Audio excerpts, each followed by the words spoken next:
So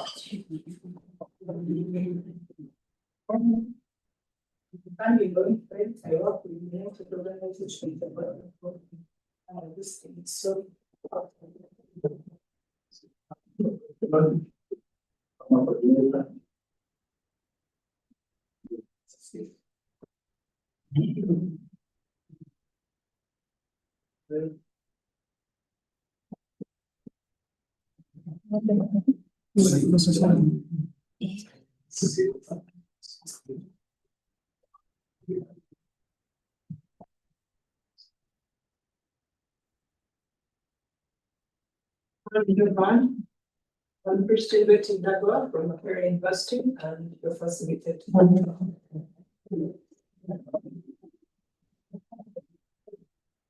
Yeah, that's your from Macquarie Investing. Morning, everyone. Joanne was sitting there from Macquarie. Thank you so much for introductions. I already introduced myself. If anybody forgotten who I am, or where I come from. Okay, my name is Christine Yuchiposa. I work with Emily. With support from WWF, we've managed to convene this training on NbS Academy. This is the second project. We had the first one in campus. So with that, let's go to our next agenda item, which is welcome remarks. We are going to have welcome remarks from our local secretary, Katana Women Group. Thank you, you're welcome.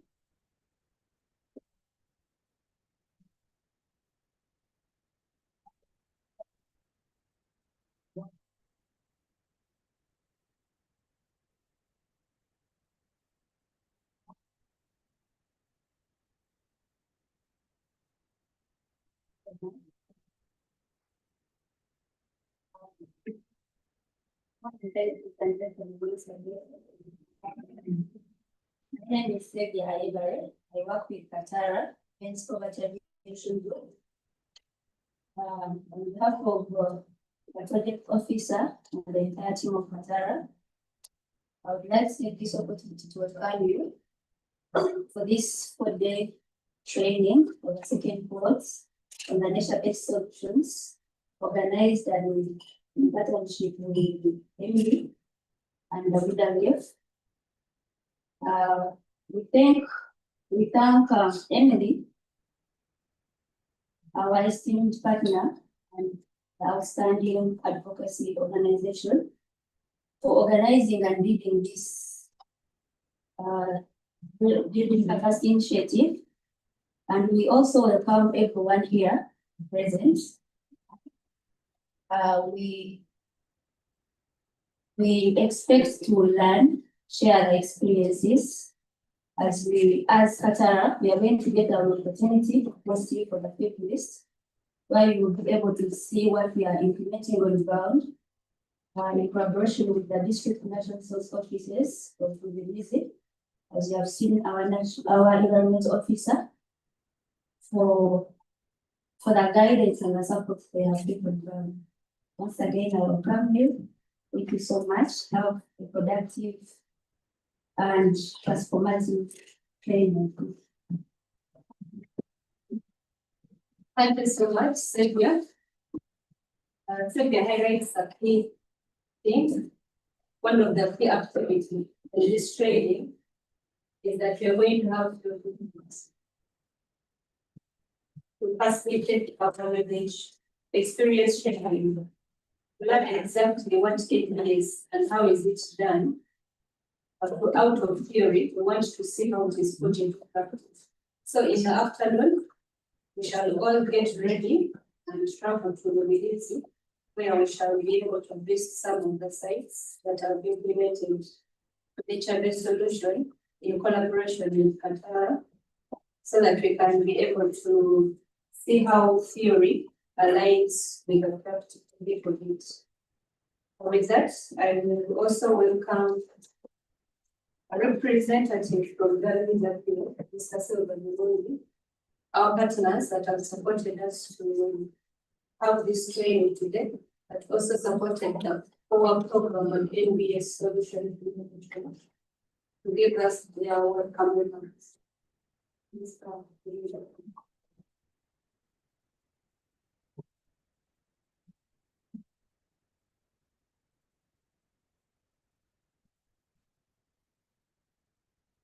Steve. One number one, assembly. So, send greetings from very early. I'm based in the system. My role is just to give an idea for the project. Project is people benefit from what is community.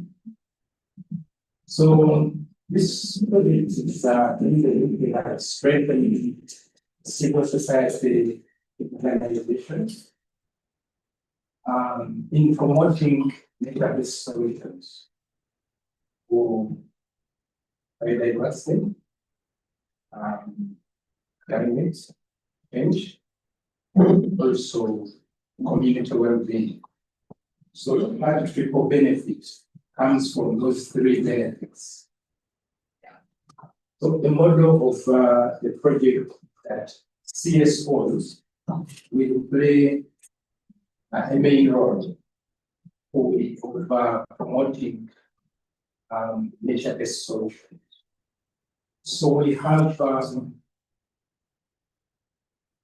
Qatar Women's Group. We have hubs where the cluster of CSOs working together. And of course, Kalienzo, within Kalienzo, Magambo, we have the Kalienzo, the Qatar Women Group taking care of it. We also have another hub that is in the southern wing, part of Kalienzo, etc., where we been working closely with Dada, we have showrooms there. So under that hub. And then we have the southern wing. That is just another hub. We have Augustine there from URP, that is elite CSO. So these CSOs, the first thing was to ensure that they train them. We have several sessions of training to equip them with NbS design.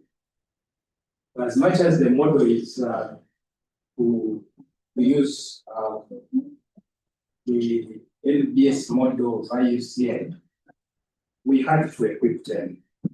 And then the CSOs had to work closely with communities, and they design the NbS using French landscapes.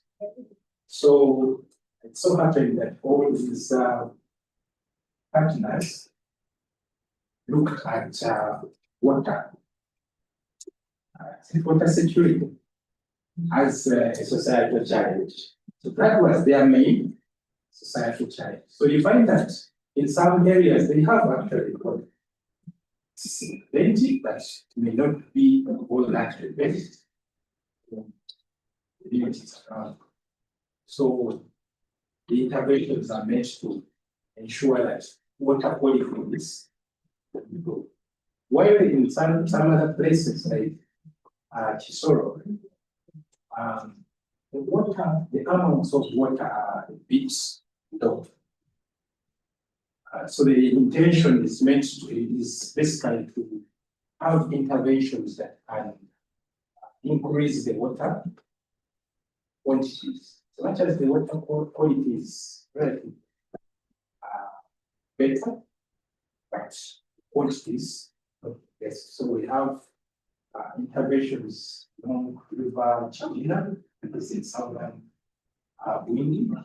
We have interventions along the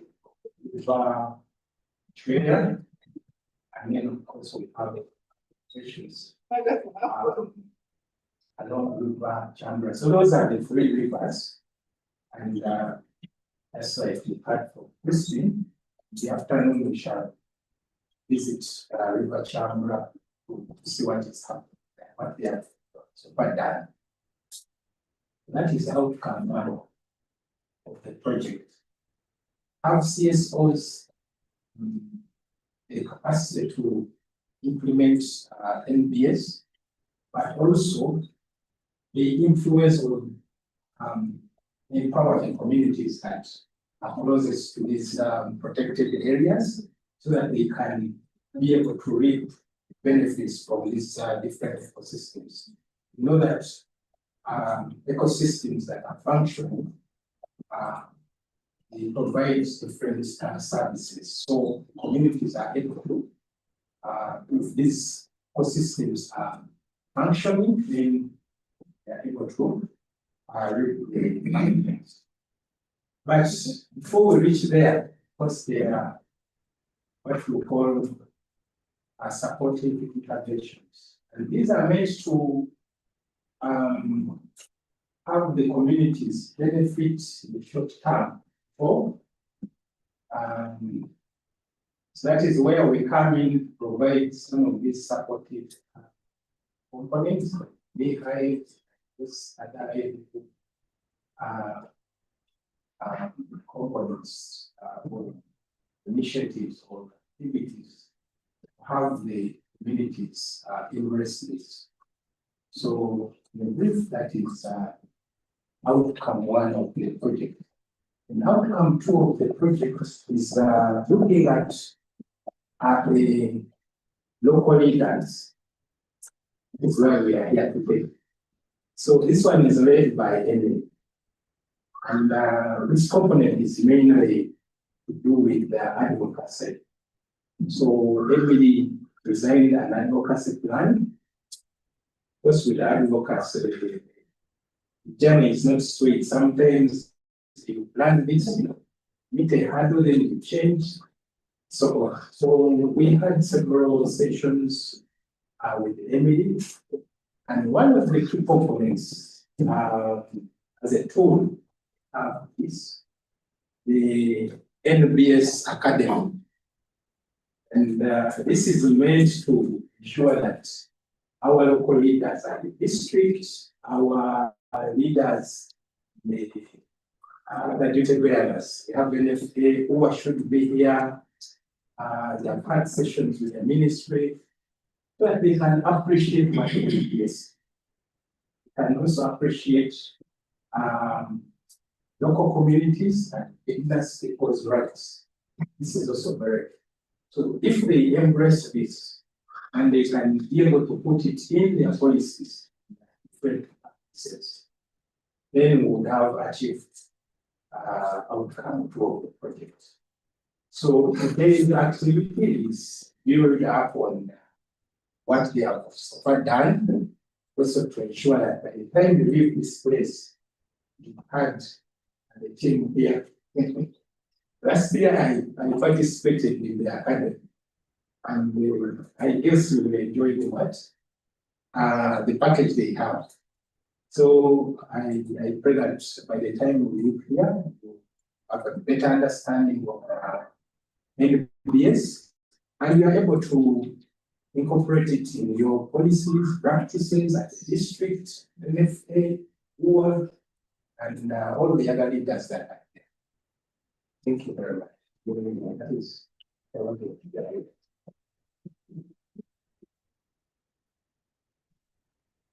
Thank you so much, Mr. Biluji. Another round of applause.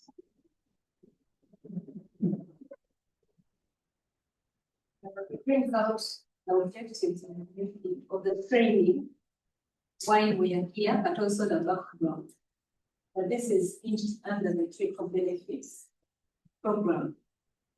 And the main objective of this training is that we want to strengthen the advocacy, but also promote the integration of NbS. We believe that when you understand the concept better, you can be better to plan, and you can be also be able to implement. Not only implementing, but you can also be able to monitor. But he also highlights a key thing on integrating of the rights, especially the rights of the vulnerable, all the people that we call, most times we refer to them as indigenous people. In fact, we have representatives from that one, the communities. That's that to be some of the indigenous people. So we believe that when we understand what NbS is and how we can use it, not in discrimination, but inclusively, and not discriminating the rights of the different groups of people, we can be able to promote sustainable development where we can all live in harmony. So with that, I want to go to the next agenda item, which is opening remarks. And we shall have a representative from the Shade Coast District to open the meeting.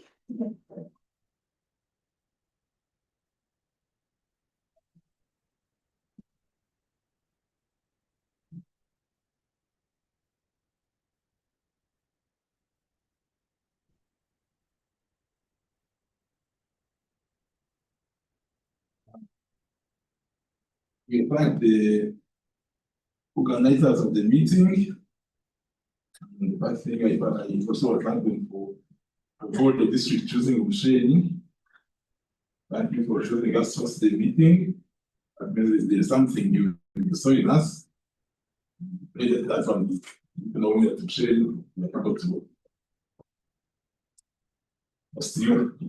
Okay, anyway, I was expecting some other person to come and put in meeting.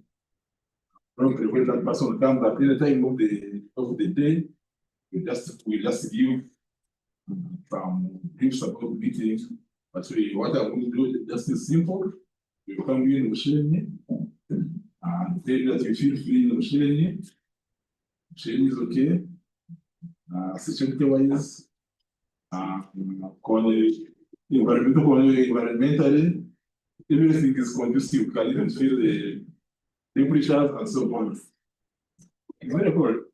That's what we call the least conditions. For those addresses in the California, of course, you normally tell you temperatures are around 30, but Usheni is around between 40 and 50. Even sometimes when we say it is very hot, it goes up to 25. That's when we complain that the place is very hot. But for proper processing and how the forms we are using to 28 started, even beyond started. I think it was also good to change the conditions. So the organizers feel free in Usheni, welcome in Usheni. Usheni will participate free.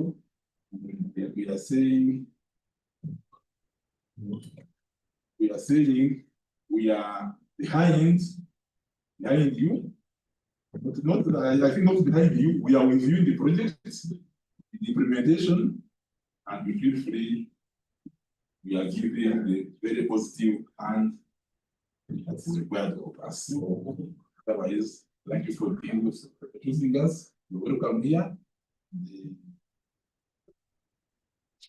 Using the delegated powers, I'm declaring the meeting officially open.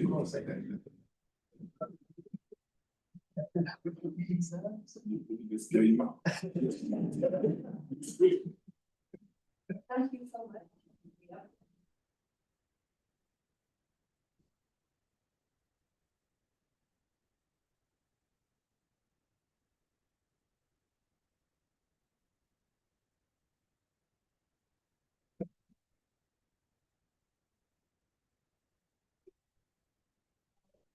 The meeting.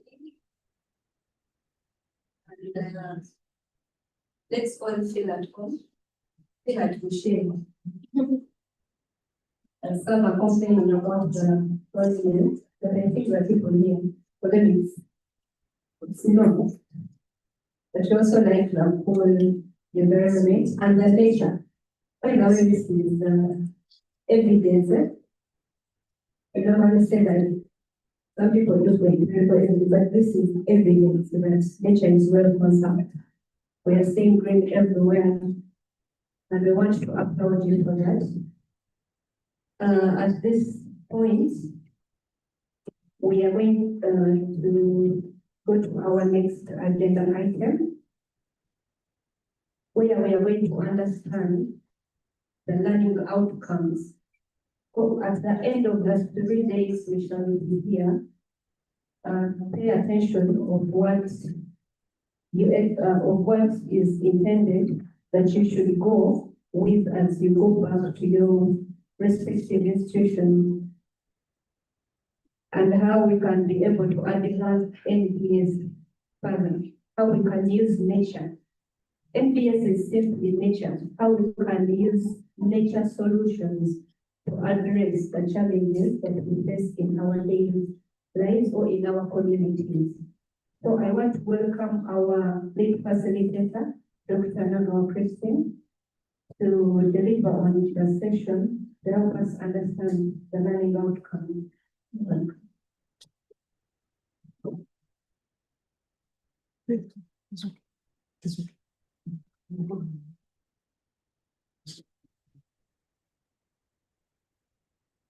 Thank you very much for your kind introduction.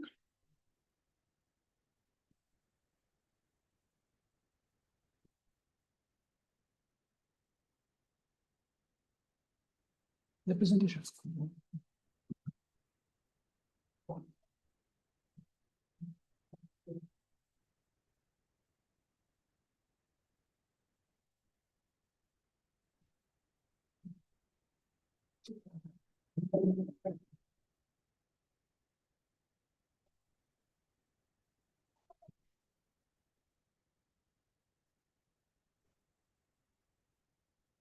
Thank you very much. Good morning once again.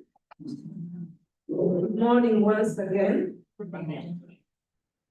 If we had had at the start, I don't know what will happen by the end of the session.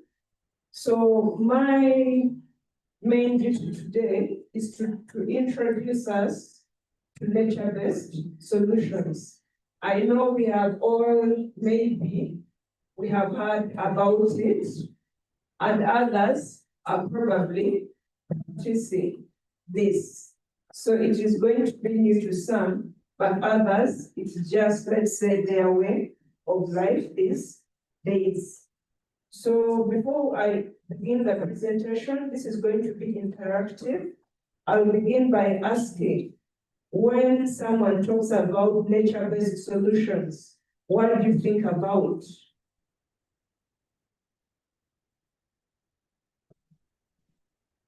You can raise your hand and I bring the microphone to you. If you hear nature-based solutions, what do you think about?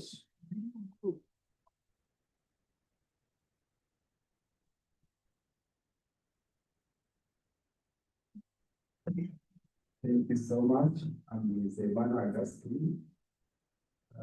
Nature-based solutions are actions that protect, restore, and sustainably manage the modified or degraded ecosystems, and that they address societal challenges while benefiting people and nature.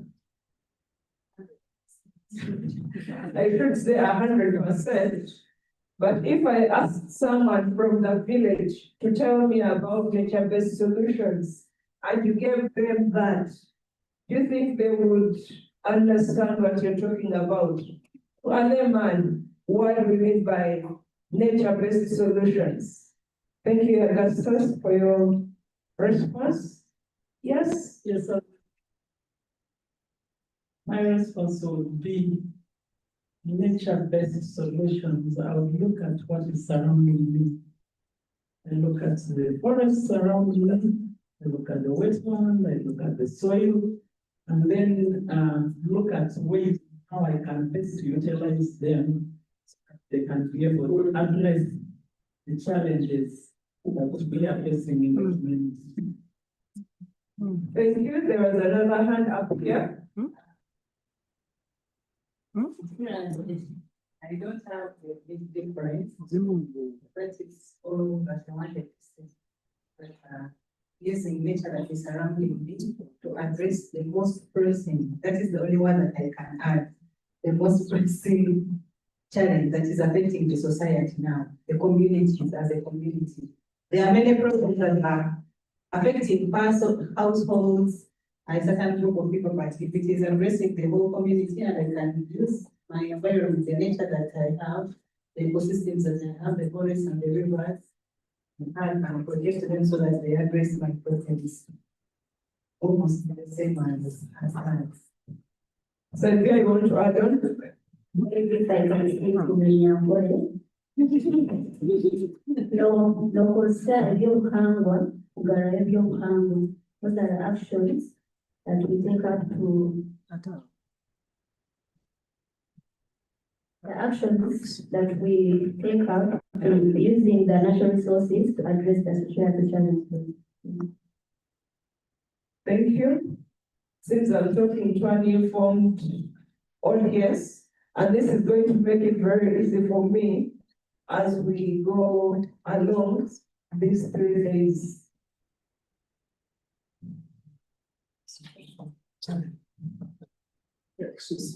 Yes, Christians. Yeah, thank you. My name is Baker Mucha.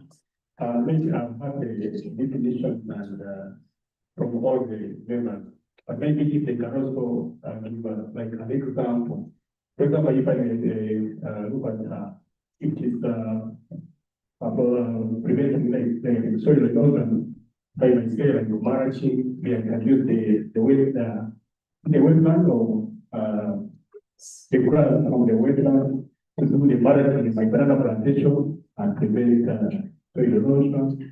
Or maybe sometimes like when we are applying manure, we can use this organic manure, maybe with droppings to improve the productivity of my plantation. We can use maybe the fertilizers from the soil. Thank you. So those who gave us the definitions, from your definitions, do you think what you told us makes it a nature-based solution? Yes. Mine was about using the surrounding environment to address the challenges faced on the community. I am going to start with Kapisi. Our major challenge, like Rita mentioned, is floods. And floods in Kapisi are basically from rivers, but majorly River Nyamwamba. So if, in this case, I use the restoring the riverbanks, because usually the floods occur when the river bursts its banks.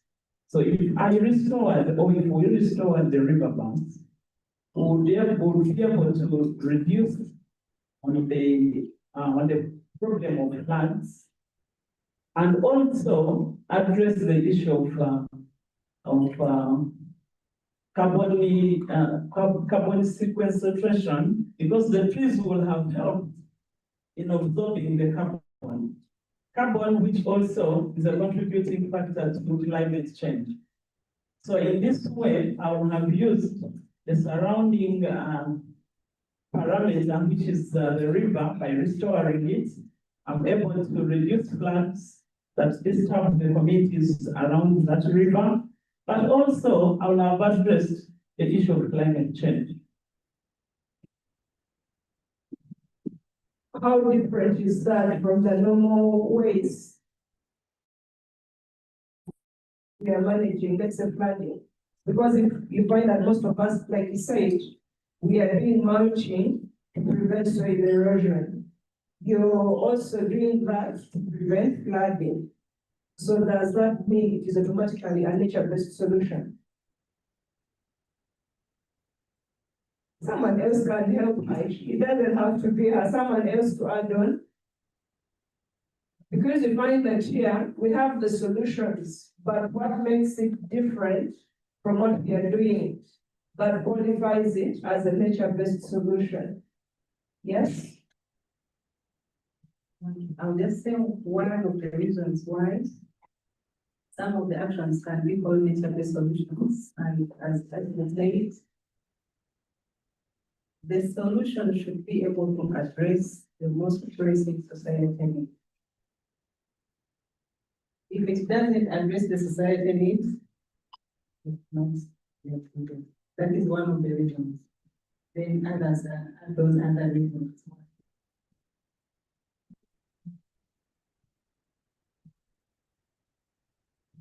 Folks, I don't know if I've understood your question well, but this is the response I'll give.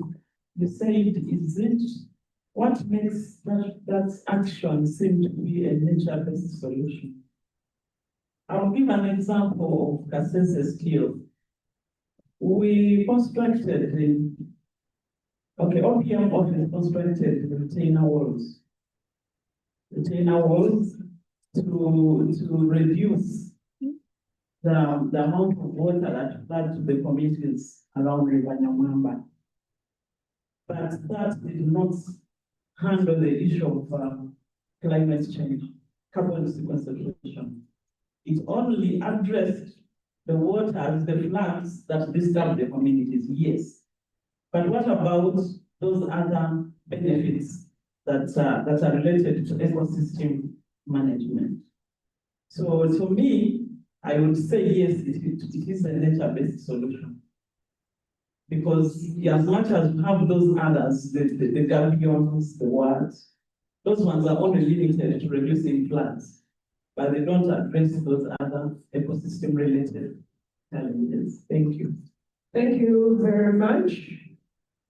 I think from the different examples, our nature-based solutions should first of all address the societal challenges, and then the people or the communities should also benefit from them.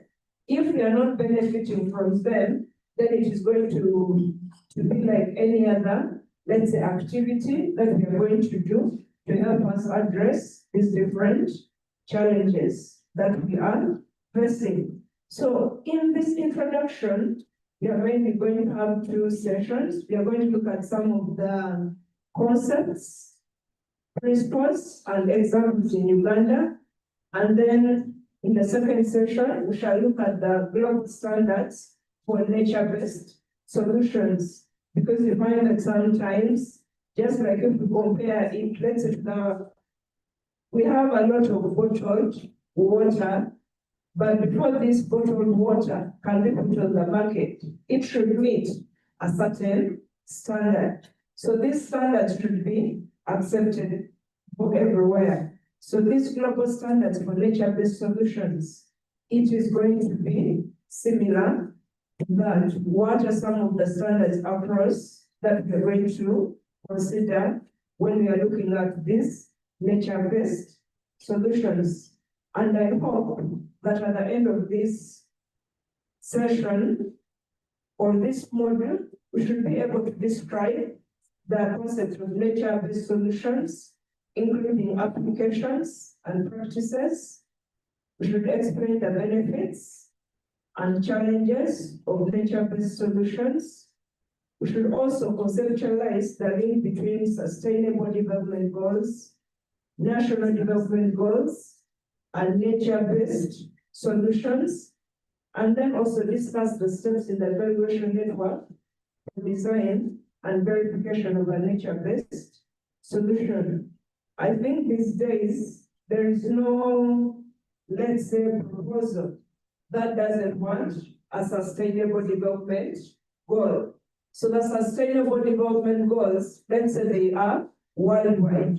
When it comes to our country, Uganda, we are going to look at the national development goals or the national development plan, and then link it with the nature-based solutions that we are proposing. Once we do not address those three areas, then you find that in most cases, however good or however well your proposal has been written, it is always going to be rejected. So as we look at these nature-based solutions, we also want to consider the linkage between these three, and of course, the design and verification of a nature-based solution is also paramount. So what are some of the terminologies? We are going to define others as we go along the course, but what we thought should be important are what we are calling the green blue or the natural infrastructure. So we have this is a strategically planned network of natural and semi-natural areas with environmental features designed and managed to deliver a wide range of ecosystem services, such as water purification, air quality, spatial recreation, climate mitigation, and adaptation features. We have had in Kasese, we have retainer walls, and we are certain what we want this to address, because we find that not all the features that we are going to build are going to achieve the same goal. We also have ecosystem services, the benefits that people obtain and communities obtain from ecosystems. It could also be benefits of the natural system, which include protection from floods and other natural disasters. We have environmental degradation, reduction of the capacity of the environment to meet social and ecological objectives and needs, and then mitigation, the lessening or limitation of the adverse impacts of hazards and related disasters. What is the difference between a hazard and a disaster?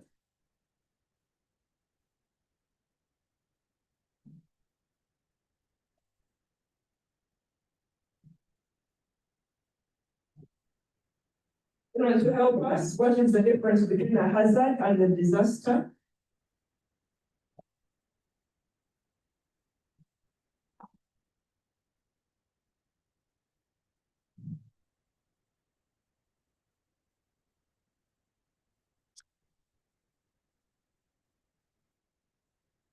Okay, thank you, Madam. I made it clear you just use the administrative example. Okay, in the short, the hazard is the cause and the disaster is the outcome. If I may give an example, now we are under a roof.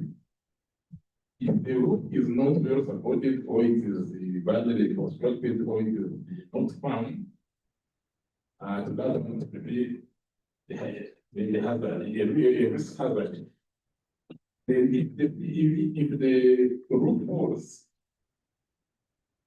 then what it causes will be called a disaster. So the disaster is an outcome, then the hazard is the cause. Anyone to add on?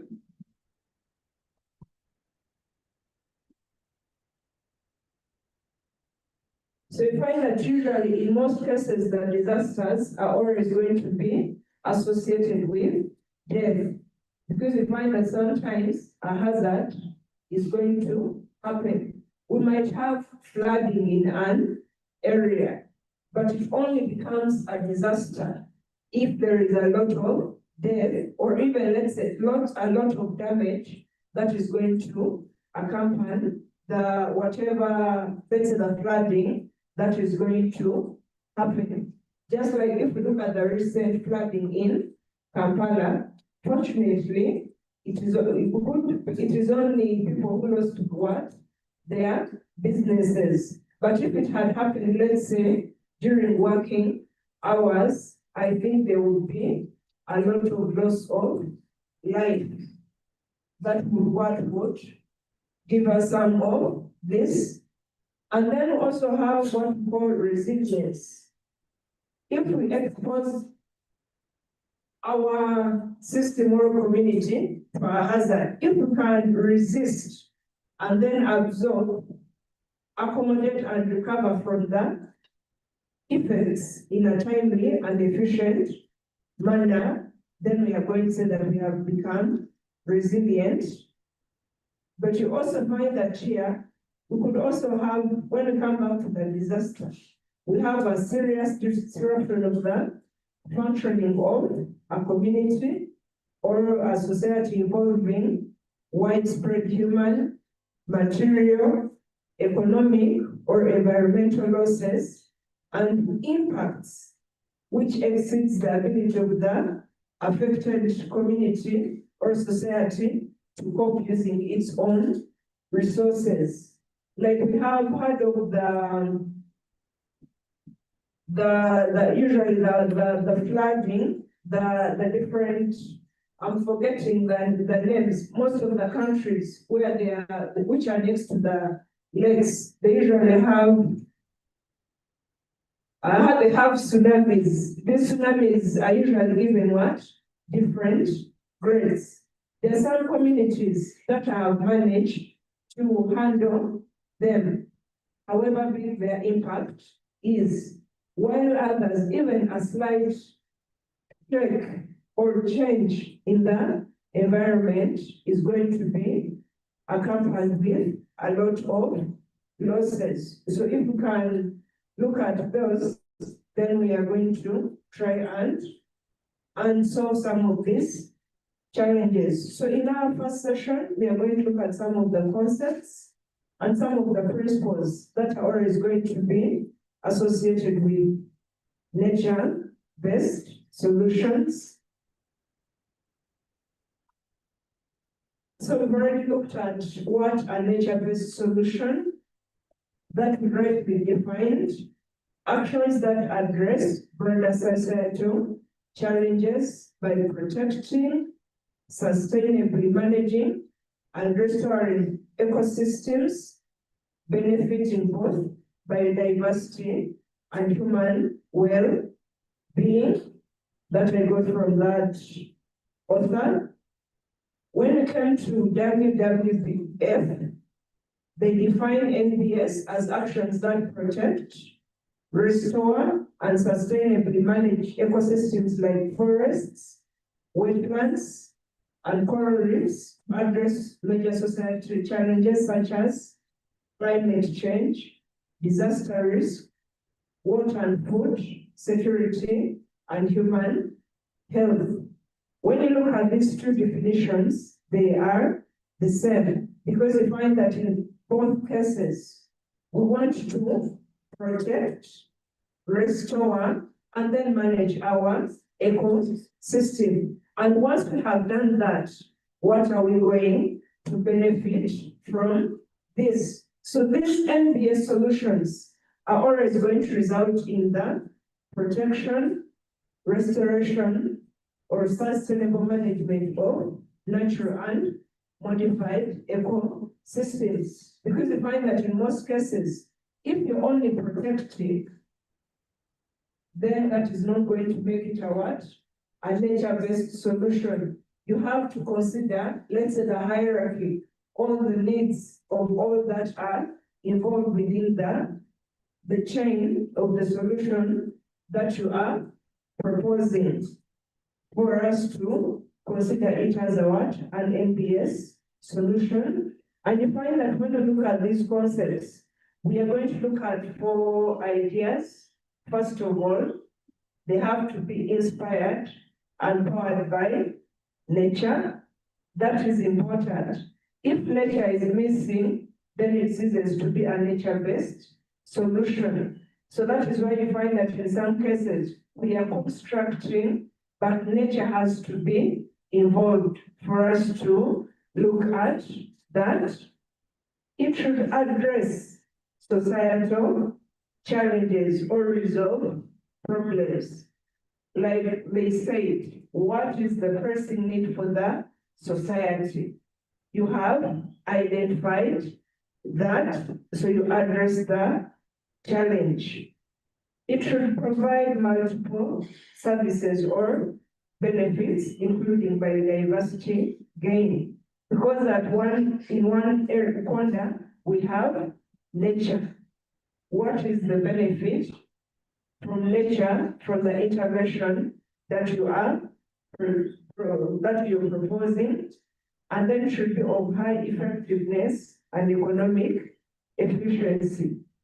If you want to manage floods using nature, but you find that as soon as the volume of water reaches a certain area, you find that what you're proposing cannot sustain it, then we are going to say we are missing out some key area and we have to rethink again what we need or how to design what we are proposing to help us in that particular area. So what are some of the key interventions that we could consider? Like in Kasese, their main challenge is flooding. So in most cases, when they are thinking of their nature-based solutions, they are going to have flooding in mind. Are we only going to reduce flooding, but we also have to think about what is causing this flooding. If I'm proposing the solution, what should I do so that I have a continuous solution? We have drought challenges. Mr. Durant said that most of the NbS solutions, people are looking at the water security.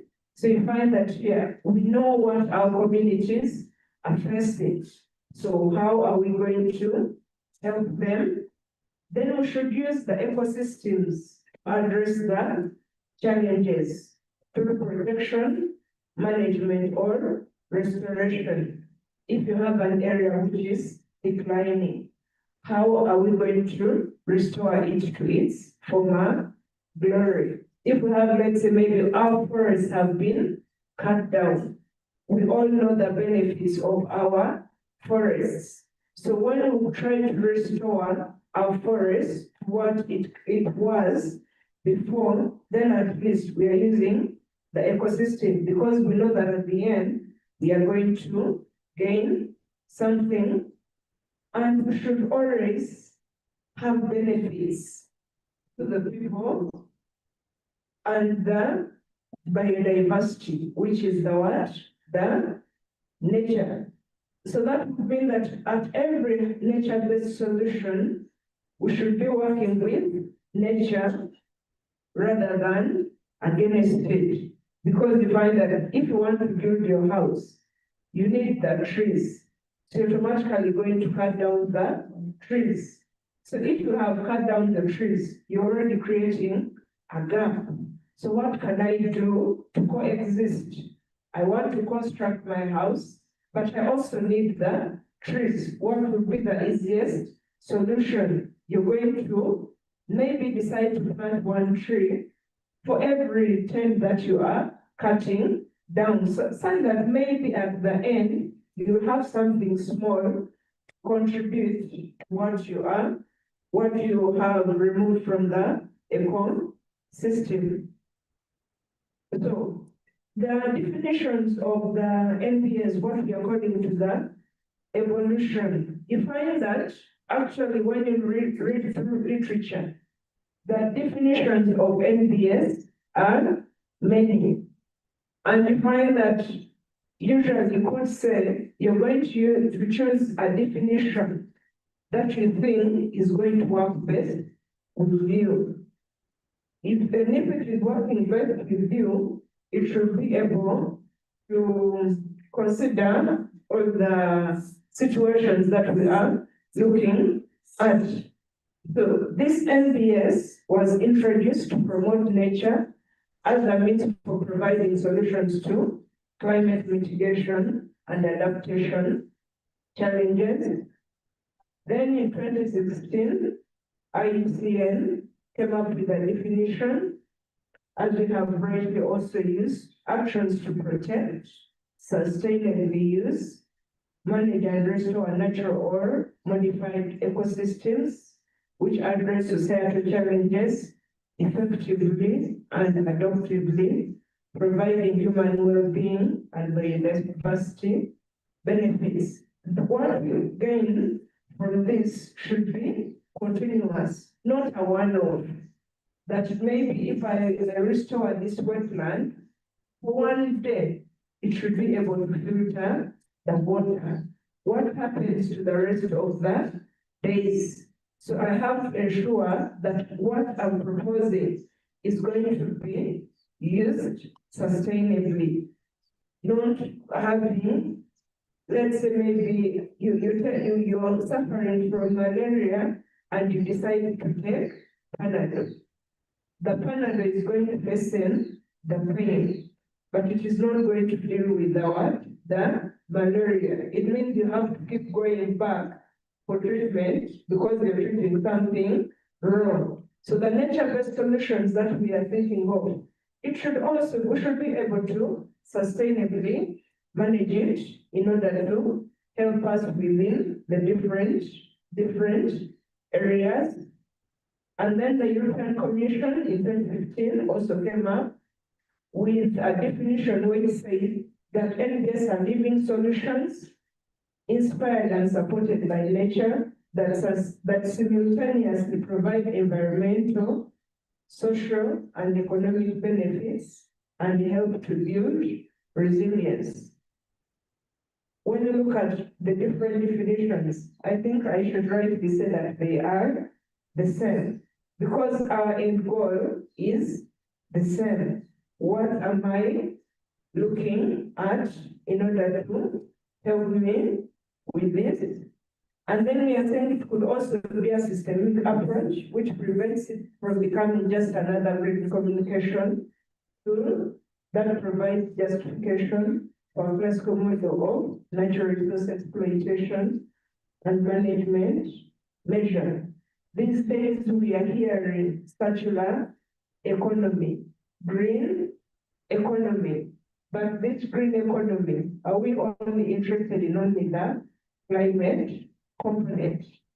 Remember that climate is not the only one that is going to be affected, but we have different ecosystems around us that are going to be affected. So we already have to think about this as we look at them.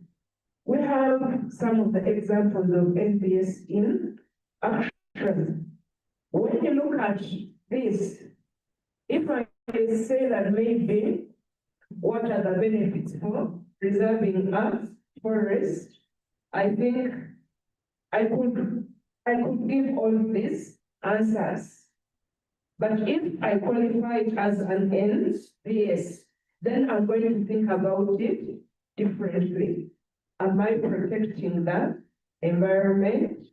Is the community benefiting from this?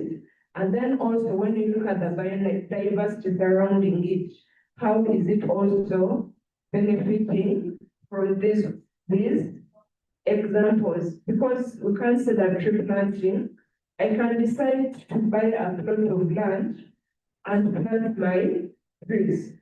Does that make it an NbS? I bought my piece of land and planted my trees there. Does it become an NbS? Are we still together or are we my own? Yeah, so we are seeing where we are coming from. When we look at all this, we have to qualify what makes it or what an NbS. Planting trees on my plot of land is not going to benefit the community. It is only a personal benefit. Well, let's say it might help maybe with some climate, maybe helping in conservation of some of the water or reducing all the humidity in an area. It is not benefiting everyone.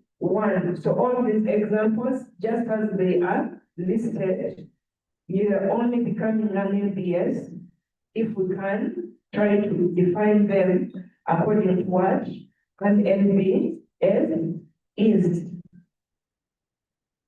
So this was taken from China, and they are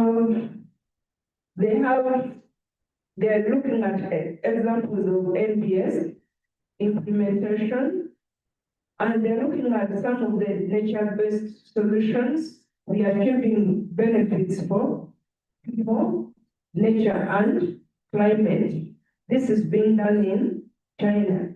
And you know that China is one of the countries with the highest levels of pollution. But they haven't stopped there because the level of industrialization that they are at, they have, let's say, a lot of emissions. But how do they protect the people within their communities? Everyone wants business. You want cheap goods, you're going to go to China. But how do they coexist? Because you find that sometimes when even they come here, they're always wearing face masks. Because they believe that their extent of pollution is the same as here, which is not the case. But they're trying to come up with different solutions to help them protect their environment. They have wetlands, we have biofilters, restoring wetlands. We can see a restoration of storage capacity. There's restoring floodplains. We have reforestation. They have street trees. Like in Kampala, they are trying to plant trees along the walkways. You introduce some green within the communities so that the trees can help with reduction in some of this because they are going to trap the excess carbon dioxide. Like if we also look at the area here within the park, they have the green, but they also have seedling areas which are pavements. So we have to consider both of them when we are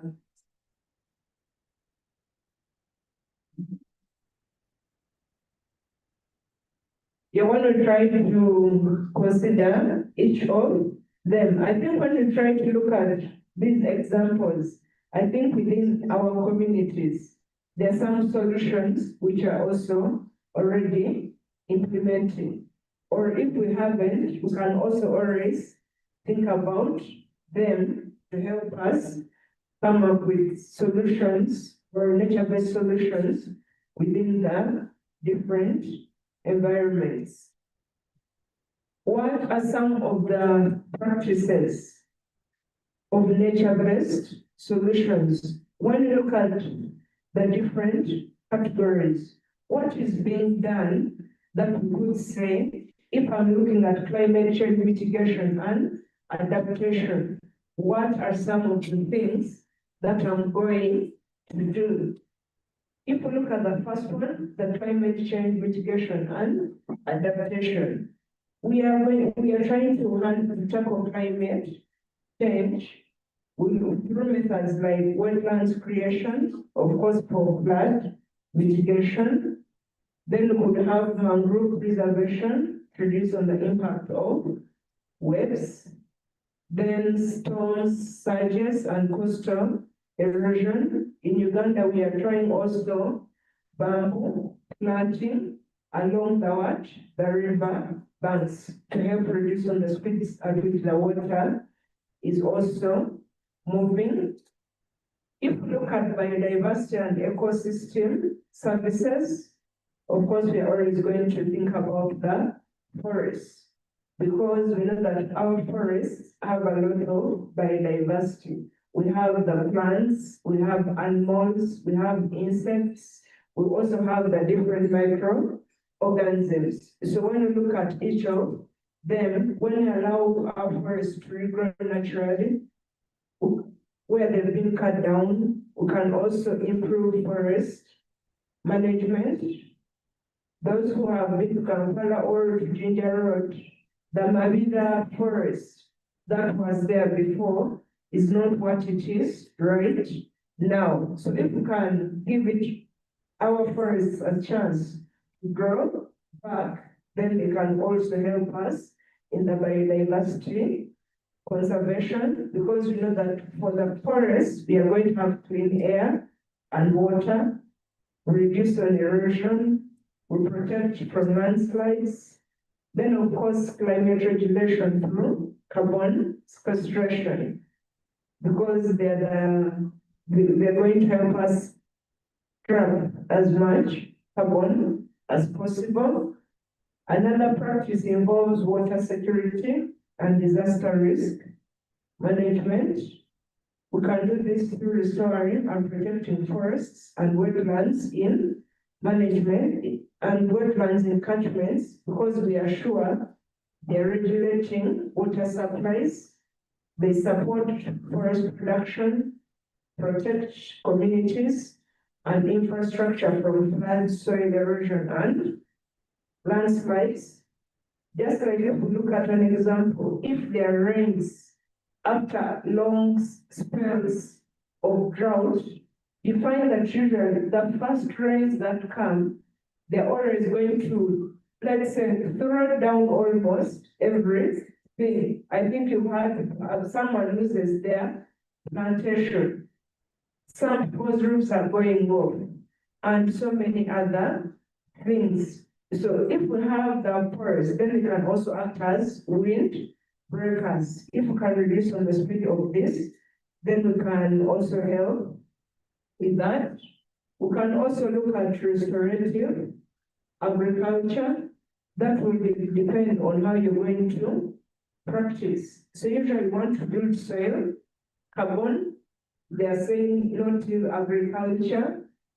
You leave your lands to fallow for long periods of time instead of areas. Each season you're hoeing and using a tractor all that time. So if you can find ways of preparing our gardens without tillage, that would also help us in under restorative agriculture.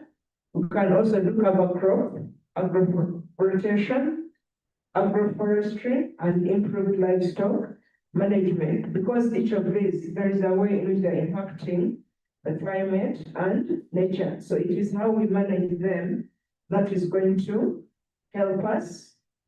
We can also have human health and food security. We maintain and restore ecosystems. Once we have done that, then our solutions can contribute to food security and improve human health outcomes. And then also have urban planning and sustainable development. How do we integrate NbS into urban settings? This should be from the start. We have sustainable planning, design, and environmental management and engineering practices to incorporate natural elements in urban landscapes. I'll come back still to the Nachibugo channel. The Nachibugo channel is undergoing construction to beautify the town and then also create a good space, green space. Those are the plans we saw. But when it rained, I don't know what happened. So if the engineer is not taking nature into consideration, there is always going to be some backfire. Because you find that there are some things that you cannot avoid. Even if you try to hide them, they are always going to find a way and they are going to embarrass you. So if the engineers from the start can plan these the urban landscapes, then they can also help us in the management of these different areas.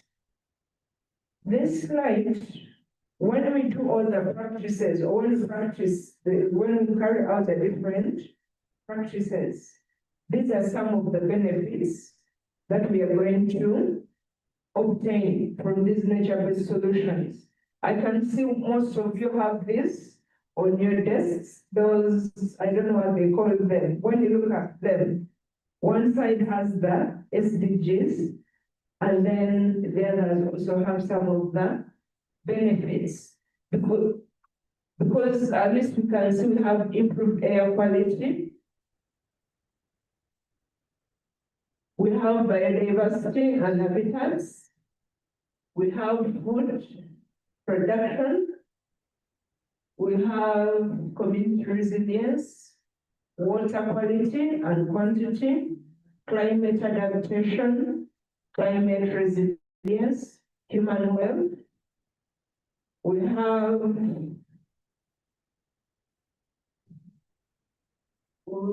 nutrient cycling, carbon storage, restoration, soil health, and very many economic opportunities. These are some of the benefits that we are going to obtain when we practice or when we carry out some of these practices. Because we find that not all communities are going to have the same challenges. So you're going to choose a practice that is going to benefit your community. So what are some of the applications? These have been referred to during the presentation. We have urban green spaces where we have green roofs, integrating parks, and then urban forests for improved air quality, reduced heat islands, and enhanced well-being.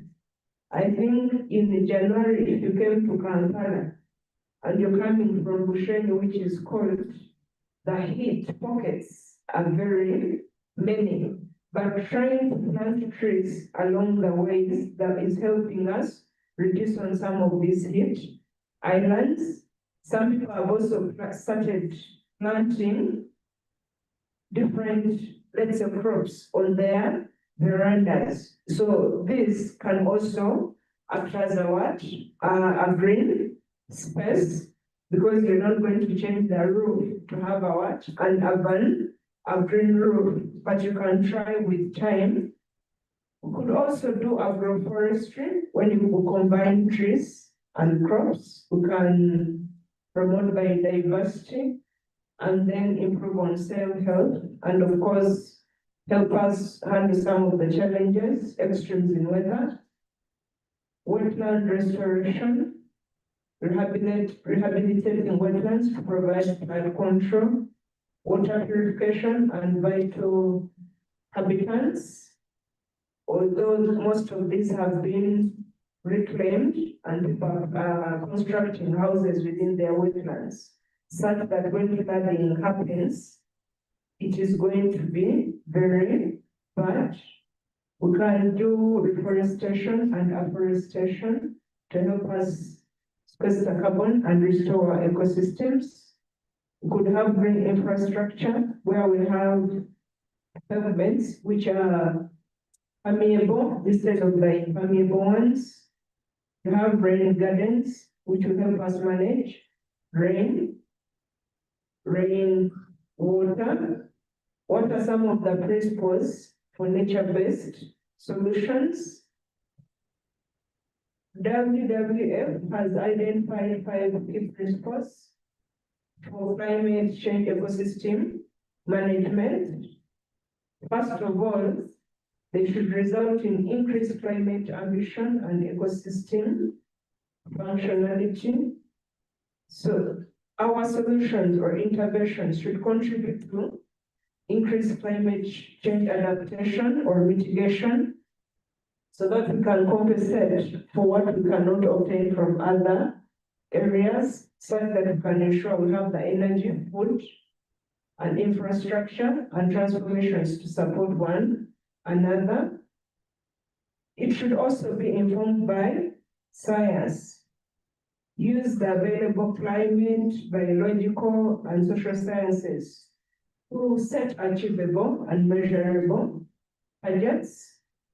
Don't just wake up one day and tell us you're going to do this without any background information about if what you're proposing is actually going to work. Then it should also be synergistic to help reduce and/or avoid emissions and reduce human vulnerability while conserving nature and trade-offs, among other society goals. Then could also co-design and complement with indigenous peoples and local stakeholders to understand their most pressing challenges, as well as building co-responsibilities. Once you have understood the challenges of the people, and you make the people own what you're proposing, it is going to be very effective compared to you going out there and giving instructions to them. However good your solution may be, if it does not involve the people, I can assure you, you can keep trying and the success rate is always going to be very low. But once we have them from the start, you find that you're going to benefit from them. And then of course it should be measurable and traceable.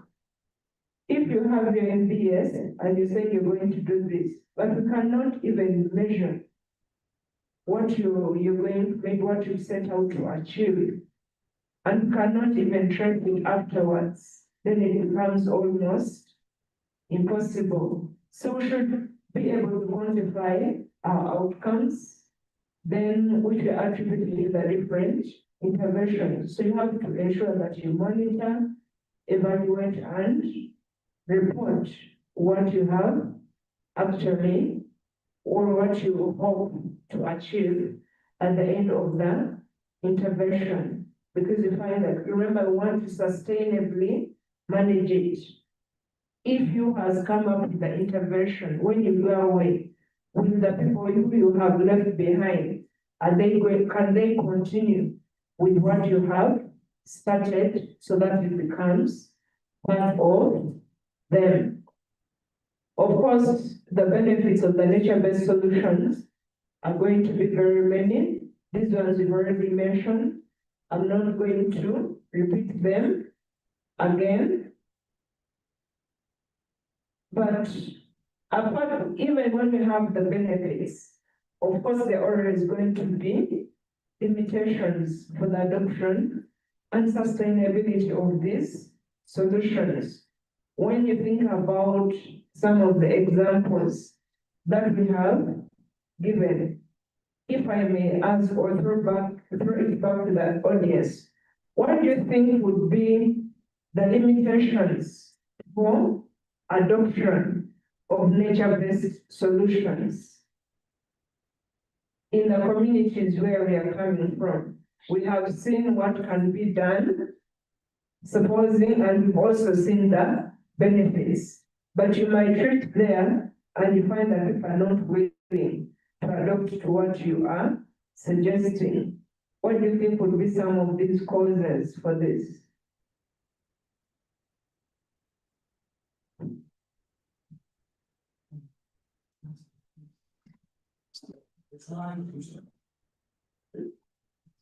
You may think that one of them I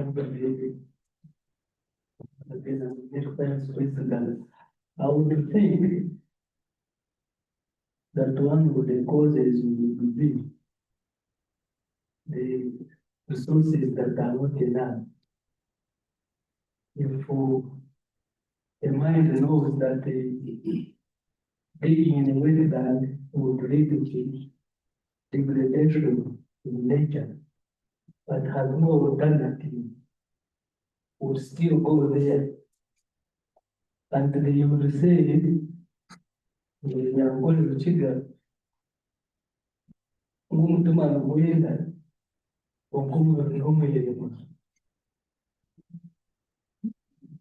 The mind is willing, but the body is weak.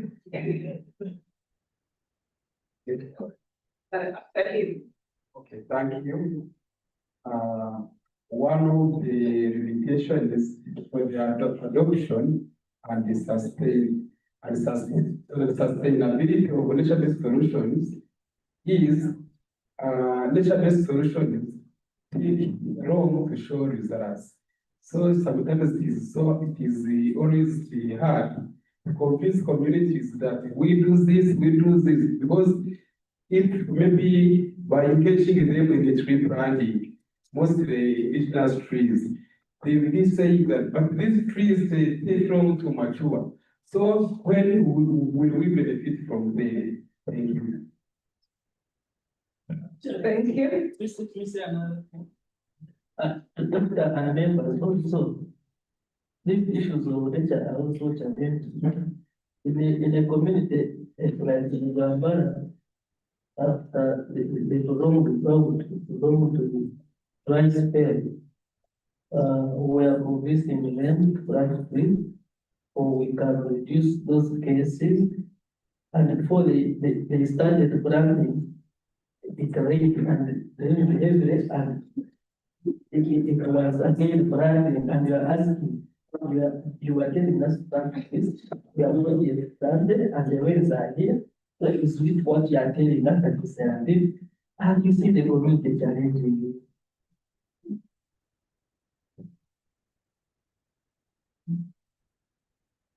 Okay, thank you.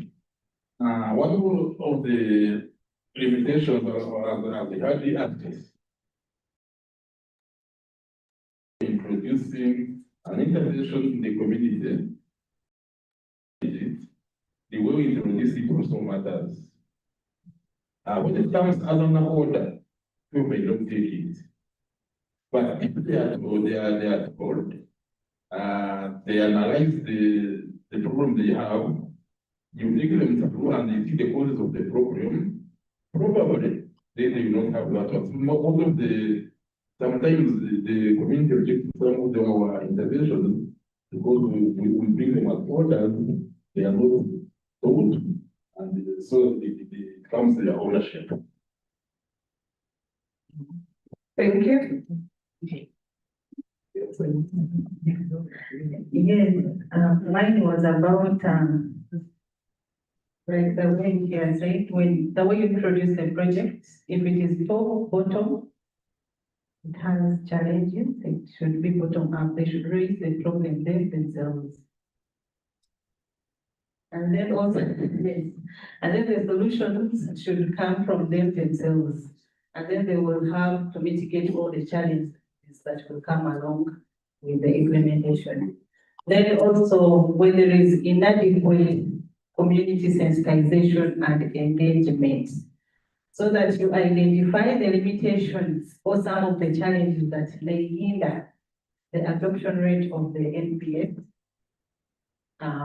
Then the rate at which it is being taken up becomes a problem. So there is need for a very intensive community consultation, awareness, sensitizations, trainings, and regular engagement, so that you keep on track with the communities you're dealing with. Otherwise, they have changing interests. Somebody who has planted trees today, after 3 days, you will see no more trees.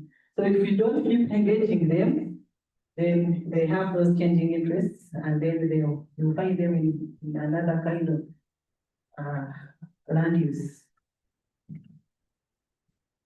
Thank you guys. I have this side.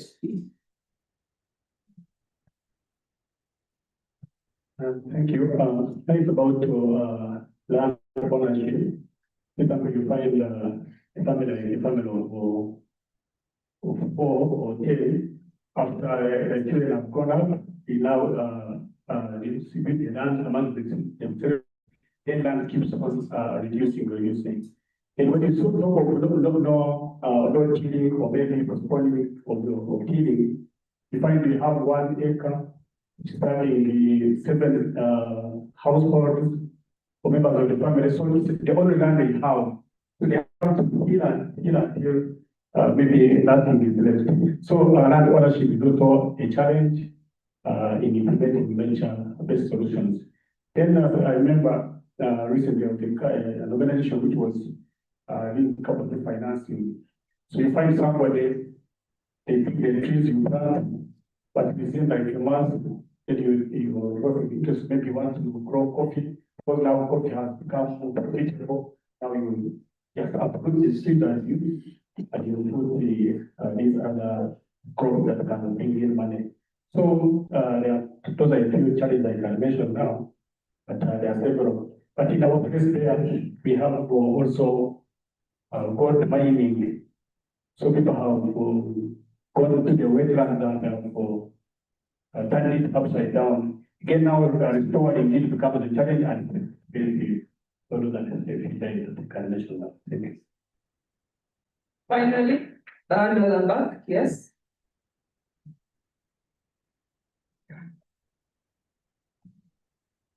There's a challenge of space constraints, and if NbS requires a huge chunk of space. Thank you. Thank you very much. We've had some of the limitations for adoption of NbS solutions, and you find that all these are actually correct. Most of the times, we are resistant to change. And if it is not providing an immediate solution, you find that it is always going to be very hard to convince the people to what? To take up the practice that you are suggesting to them. So for some of them, we've included that we have policy integration. We have to ensure that some of these are integrated into national policies, sectoral plans. We have different stakeholders. Once they have made this part of some of their activities, then it will become easier. Then you also find that here most of the nature-based solutions are focusing on only climate change. So we need to also shift the focus away to other areas, because you find that it is not only climate that is affecting us. Then, as someone already said, NbS solutions are very expensive. So funding and investment. So you have to mobilize resources for these projects and ensure that the financing is sustainable. As they say, you plant the trees, but in how many years are you going to get the benefits for the carbon? If someone tells you that in 2 years, you're going to sell your coffee and earn money, you must do a lot of convincing to ensure that the person does not cut down the trees to go into coffee farming. Then capacity building, as they said, we need to do a lot of community awareness and training, because once we have strengthened the institutional and community capacities, the design, implementation, and management of NbS, then it is going to be easier. Monitoring and evaluation, we need to monitor the impact of the NbS and develop strategies needed. Like one of the participants said, once you have started on your NbS, the results are not immediate. You need to keep on pushing and pushing before you can see their benefits. So that one also becomes a hindrance to some of these. But we also suggested some solutions on how we can address some of these obstacles. These are just a few, depending on the community where you're coming from. Of course, you can always think about how we can do this. Of course, the geography and climate. You have to choose the trees to plant based on the climate. You can't think about restoring a wetland when the area you're coming from does not have any wetland there. So the choice of the NbS is going to depend on your location before you can implement and then effectively actually manage it. Then you also look at urban or rural settings. In a rural area, you don't expect them to have the urban heat island effect.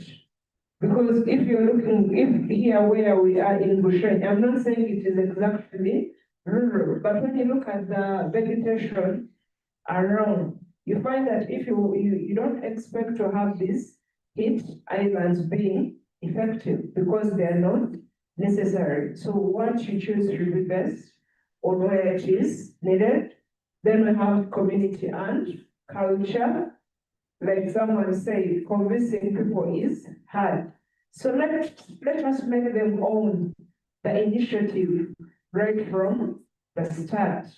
Make sure that we also take it into their culture and beliefs, because that is going to drive the acceptability of whatever you are proposing in that area.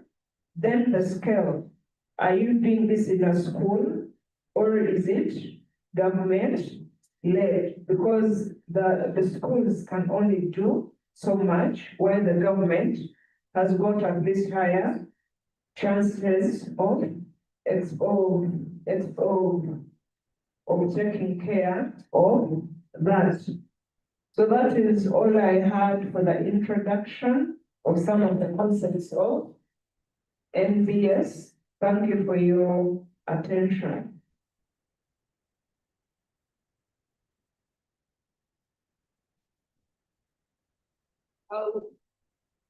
I'll welcome some questions, if any. Yes?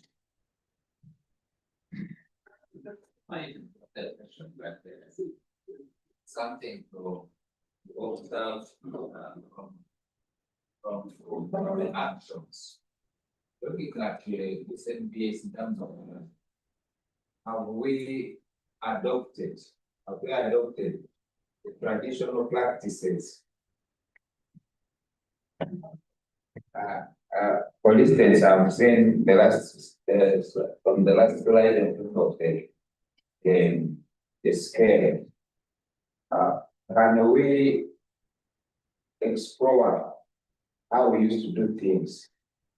For instance, if we adopted the cultural way of how we used to do things in restoration, conserving the environment. For instance, in my culture, you are a boy. You are told, you will be told to plant a tree for tomorrow. They never told us to plant a tree for today. They would encourage people. They have a saying, I don't know whether you will repeat it. When that people are challenged, the tree you will require more to the next day, you must plant it when. And that mindset was there, and I think up to now, every year, I plant 1,000 trees. Not because it is something that is inbuilt. In schools, can we change the mindset that we because I remember when I was in primary, I think other than the senior, other than still young, but for us, when we were in school, we would even carry every Friday a hoe. We would carry a hoe, and then we plant mangoes, all those, to pray with them, and then at the end of the day. But something would be taught. But nowadays, if you are doing it for, we are doing it not as something we should build on. Can we go back to our traditional practices that maintain? When you interact with the indigenous people, they tell you that while we are still in the forest, for us to even conserve the forest better than when you chase us. What were they doing better that we can also follow in the NbS programming so that we can benefit more? I think to me it would also be very important, and we shall reduce from the cost. If we encourage it from the children, from everybody, and everybody gets involved, rather than focusing on the small thing, then we look at it in terms of climate.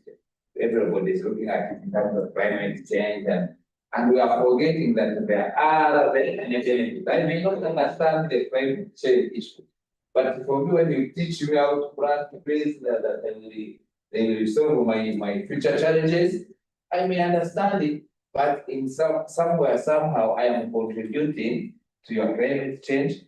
I'm contributing to the biodiversity and the land. Then that is where you talked about tree planting and identity. I want to somehow to my approach. planting the trees on private, that is it an NbS? And that question came. To me, I think it is. What makes it an NbS? One is that it will, in terms of solving the challenges, societal challenges, one is that my trees, if I'm to breed a good, you go to science, no, I'm not earning science salary. From the social science perspective, I know if like this trees on this hotel, I am a beneficiary because I am getting what? Obviously. So if we have planted privately, I believe society in one way or the other is what? Benefiting. So it also makes to me a value. Thank you. You're forgetting I said that all activities can be an NbS. It is how you explain it. Yes. Thank you for your observation. Thank you very much. When you are in a meeting like this, I think we try to use the indigenous people. Echokolera okutulya twena okutulya omushoma bagamba akunga indigenous trees nabo omuntu aha olupasa kuganga ikoti indigenous trees konka waza omubantu abenyuma wabashobora okuhinga omuti ogw'enzarwa tebabasa kuhinga okusinga ababayana ekyokureberamu omuntu w'ekyaro wamweta nk'aha akashemererwa n'abantu nk'aba akarya n'aba okamugana twahinga omuti ekitoogo yaruga n'abaana kusinga ekintu ekyo kwate kusinga abaryana ahabw'okuba abaana bakomire munonga like youth nibabara nindukiramu nkaya era n'abantu ab'enyuma naabara ekyanyuma ekyakare ekyokureeberaho nkanye nk'eishomesho bingi bantumisa okuhinga indigenous tree nyine hiki 15 bisize ebiti ekyo kandi eriyo ey'ebitome byona ebikora ky'abantu bona nibija kugyera konka wona ogambira omuntu ashomire gwakora ekintu nk'ekyo nahinga kari butaasi ab'okwenga ezinto za speed konka wagambira omuntu w'enyima nabaasa kukwata eki wamushomesa none twize omu rukiiko koko yezeho twese nk'abantu ab'enyima bakuza gukora ebintu tuza kushomesa okundi nitija kutwisomesa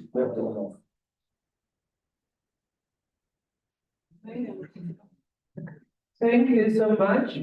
About that, you're the champions who are going to act as the messengers, who are going to take back the information to us, to the communities. So when you go back, you're going to talk, because when we're sitting here, we have people from different levels. So when you go back, act as our champions and then spread the message. Thank you, Doctor. I think mine also somehow relates to his. If you could throw more light on the global kind of trends, we are looking at is where you mentioned about focusing on climate change. Probably that is what is selling globally. But then, of course, we expect that the people on the ground have actually to implement most of these interventions. And yet, at some point, these challenges with financing. So the linkage between the lower level, in between, and where the money is probably going to be coming from, that kind of linkage. If you can just throw some light there, thank you. About the global standards, that is why I think the second line, yes, for this, no, the next one.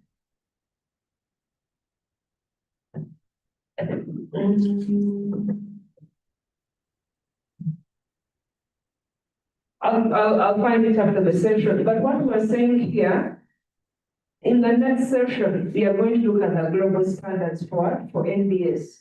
And we are saying that from some of the definitions, you find that most of the solutions are concerning climate change. Because in those areas, they find that climate change is their pressing concern. That is why we say that here, when we are choosing an NbS, we have to look at the geography and the climate. Where I am at that time should dictate the NbS that I'm going to adopt. If I find that maybe I have very many wetlands that have been degraded, then I'm going to think about wetlands during my NbS. If I went to Kasese, which is facing a lot of flooding, then you find that the people in Kasese are going to consider that challenge. So that is why you find that here, the geography and climate are going to help us in actually address the challenge that we are facing at that time. I think you have the last question that is already called. Yeah, thank you. What is I wanted to also thank the other guy who raised the issue of involving the local. But I also wanted to mention that he told us that he has planted so many trees. I wanted to ask him how many people have learned from him that can benefit from this project. So I think it's hard to back on the message. But if I plant 2 trees, at least my neighbor can plant 1, and then we multiply. And last, I wanted to mention one category that we need to involve. The category, this area is the full of circles, savings, savings organizations. And those circles have so many people, and in their business, they have a component, but they are usually required to have a component of environmental management. So if you can develop by package for the like the board members and managers of those circles, that you can pass on this message, and they can, because they have big platforms to pass on to a bigger number of people during their AGMs or their interactions. So it can be one of our main way of getting this information to the wider group of people. Thank you. Thank you very much. We have come to the end of the first session. Christine, take over.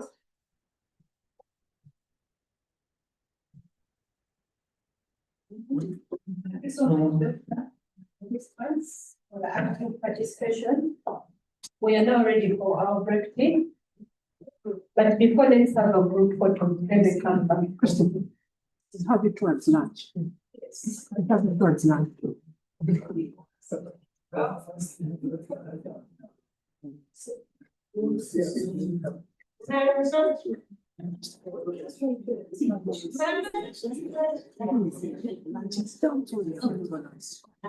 So we can have to, we shall have the photo as described of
So in this session, as we wait, we are going to look at the global standards for NbS, what has been put in place and is being used in other areas.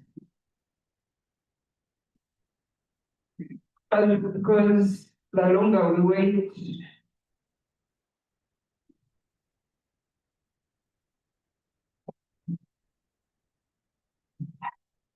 the screen will find us. So I want to look at global standards for nature-based solutions, what is in existence, and maybe we can benchmark from there as we try to design and implement ours as we move along.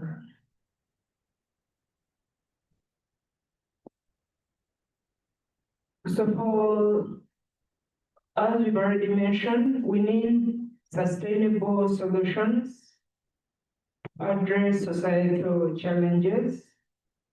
And at any one time, the solutions that we suggest should benefit both human well-being and biodiversity. And in order for us to achieve this, any NbS, we need a standard. And this standard is to create a common language and understanding. We engage stakeholders. We protect nature from over-exploitation, increase demand and supply of interventions, encourage positive, sustainable change. Sometimes the change is short-lived. When we see the impact and it scares us, we always change. Case in point was COVID. When COVID had just come, we'd wear our masks religiously. But as it kept reducing, you started saying, I can't breathe. But I can't do this with a mask. Yet, in the heat of COVID, we would always wear our masks. So our change should be sustainable. That is what the standard requires of us. And we say we need to create a common language and understanding. Like we mentioned, the community has to own this. So you have to communicate. You who is suggesting an intervention and the community. If we do not understand each other, then you find that here we usually going to fail. So our interventions at any one time should ensure all stakeholders are involved. Like one of the participants suggested, if we are talking about indigenous trees, let's show the people that benefits. I know planting eucalyptus, you're going to see the gains very fast. So you will prefer to plant eucalyptus. Yet if we decide to establish a natural forest, the benefits far outweigh those of eucalyptus. So that is why some of these standards have been put in place. So we also need a consistent set of international standards, guide and assess NbS planning, delivery, monitoring, and sustainability. If we look at an example, in Uganda, we grow coffee, and that is one of the major cash crops that we have. But sometimes our coffee is rejected because we don't meet international standards. Make sure that as you prepare your NbS, it shouldn't only be assessed at national level. If someone from a different region comes, then you should be able to, we should give you as an example. If someone from the international community